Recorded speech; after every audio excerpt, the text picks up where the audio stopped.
মাননীয় পরিচালক হিসাবে আপনাদেরকে এইটুকু আমি আশ্বস্ত করতে চাই যে আমাদের এখানে 1200 বেডের হসপিটাল, এখানকার জনবলের যে এখন পর্যন্ত অর্গানোগ্রাম সেটা হলো 550 বেডের।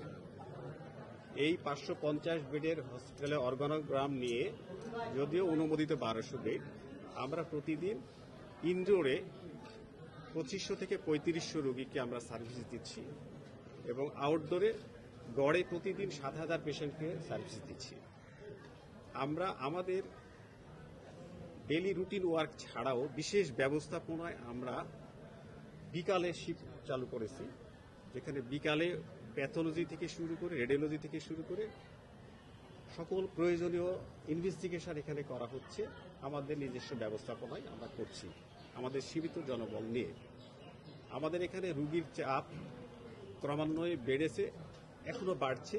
আমাদের এখানে পেশেন্ট সুদূর কুষ্টিয়া, ঝিনাইদহ, পাবনা, সিরাজগঞ্জ, চাঁপাইনবাবগঞ্জ, নওগাঁ, জয়পুরহাট সহ আশেপাশে সকল জেলা থেকে কিন্তু পেশেন্ট এখানে আসে।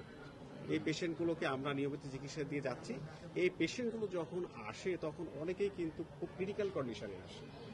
আমরা আমাদের চিকিৎসা দেই এবং অনেক পেশেন্টকে আমরা চিকিৎসার শেষ পর্যায়ে পাই, যার কারণে অনেক সময় তাদের জন্য প্রয়োজনীয় যে সাপোর্ট, যে আইসিইউ সাপোর্ট বা অন্যান্য সাপোর্ট আমরা অনেক সময় দিতে পারি না এবং অনেক সময় এটাকে অপেক্ষমান রাখতে হয় এবং অনেক পেশেন্ট অপেক্ষমান থাকা অবস্থায় কিন্তু অনাকাঙ্ক্ষিতভাবে খারাপ পরিণতির শিকার হয়। তারপরে আমাদের যে সীমিত জনবল, এই জনবল নিয়ে আমরা আমাদের সর্বোচ্চ চেষ্টা করে যাচ্ছি এবং এই চেষ্টা জারি থাকবে। আমরা এই হসপিটালে সর্বোচ্চ সেবা দেওয়ার জন্য বদ্ধপরিকর। আপনাদের সহযোগিতা নিয়ে, আপনাদের পরামর্শ নিয়ে আমরা এই হসপিটালে সর্বোচ্চ সেবা দিতে দৃঢ় প্রতিজ্ঞ।